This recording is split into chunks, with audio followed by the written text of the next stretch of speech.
Okuvanga ennaku z'omwezi 18 omwezi oguwedde, bannansi ba Kenya naddala abavubuka abaakazibwako Generation Z oba Gen Z batandika okwekalakasa nga abasaaga nga bawakanya kya Parliament okuyisa etteeka ly'ebyensimbi oba Financial Bill 2024-2025 omwali mujjidde emisolo emikakali gamba nga ku mafuta, emigaati, diapers z'abaana, emmotoka nga kw'ogasse n'ebirala. We are asking for them to reject it. The MPs have failed us. We are going to take power with our own hands. We are peaceful. We are peaceful. Bano batuuka n'okulumbagana Parliament y'eggwanga ng'ababaka ba Parliament kibajje bayise etteeka lino bangi ku bo ne bayita manju okusobola okutaasa obulamu. Embeera ng'etuuse wano, Pulezidenti w'eggwanga lino Dr. William Samoei Ruto yayogerako eri eggwanga n'ategeeza nga bw'atagenda kuteeka mukono ku tteeka lino era n'asaba bannansi okukakkana okwekalakasa kukome. Kyokka newankubadde yakikola mu mutima gwa Wasseruganda, enkeera abavubuka bano bakomawo ku nguudo ne beekalakasa, olabamu ne bakyusa ne ku njogera nga baagala omukulu yennyini alekulire nga kw'ogasse ne bakola nabo. Ng'ayongedde okunyigirizibwa, Ruto gye buvudde kuyagala ebitongole bya gavumenti 46 agamba nti badde biwementa ensimbi z'omuwi w'omusolo teyakoma okwo ofiisi y'omuko omukulembeze w'eggwanga oba Office of the First Lady n'agigala ebaba minisita okumala gatambula okugenda ng'ebweru byonna byonna n'abiteekako ekkomo. Bino tebakakkanyiza abavubuka bano okuvako olubazi beekalakasanga nga kugasina okusaba Ruto ayongere okukola enkyukakyuka ezirabwako beba bimulemye ye ne banywanyi be bazingeko obukunta bwabwe bava mu bukulembeze bw'eggwanga lino erya Kenya. I don't want him as my president. I even regret why I voted him. Kati olunaku olwaleero wandigamba nti entebe emwokyezza oba mu njogera ya Uganda wandigamba nti kasukaali kanoze anti yeesimbye bwantogo mu maaso ga bannamawulire n'abategeeza nga bagobye olukiiko lwa minisita lwonna ne ssaabawolereza wa gavumenti nga kw'omutwalidde kyokka n'atalizaako lwa minisita Babeezi Musalia Mudavadi muyite Prime Cabinet Secretary nga kw'ogasina mu myuka Rigathi Gachagua. In line with the powers given to me by Article 1521 and 1525B of the Constitution and Sections 12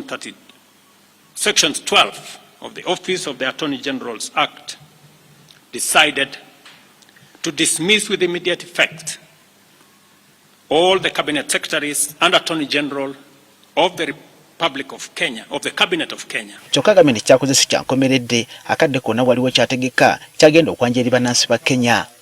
I will be announcing additional measures and steps in due course. Mu ngeri y'obumalirivu, Ruto agambye nti wakukwatagana ne bannakenya bonna abalina ebirowoozo ebizimba eggwanga naddala abavubuka bakanya ku ngeri gye bagenda okuzimbamu gavumenti enayamba abantu nga kugasa n'okukanya ku ngeri y'okumalawo ebbanja erimazeeko Kenya emirembe. To explore raising domestic resources and revenues, expanding job opportunities, eliminating wastage and unnecessary duplication over multiplicity of government agencies.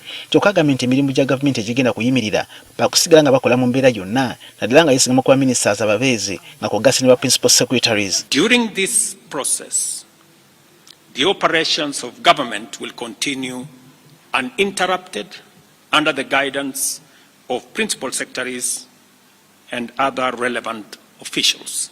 Guno gwe mulundi ogukyasookedde ddala mu byafaayo by'eggwanga erya Kenya, Pulezidenti okwefuula baminisita bonna n'abagoba newankubadde ng'etteeka erimu obuyinza liridde ebbanga nga weeriri. Mu kaseera kano Kenya ebanjibwa obuwumbi bwa $80 nga zino zaasooka ku mutendera bbanka y'ensi yonna ko ne IMF gwe zirambika. Kenya ekwata kyakubiri mu kubeera n'ababaka ba Parliament abasasulwa omusaala omunene. Parliament yaabwe yakaddabirizibwa yemu kuzikira ebbeeyi mu nsi yonna nga buli mubaka atula mu Parliament eno yateeramu akatebe akagulwa $3,000 bwe bukadde bwa Uganda 12.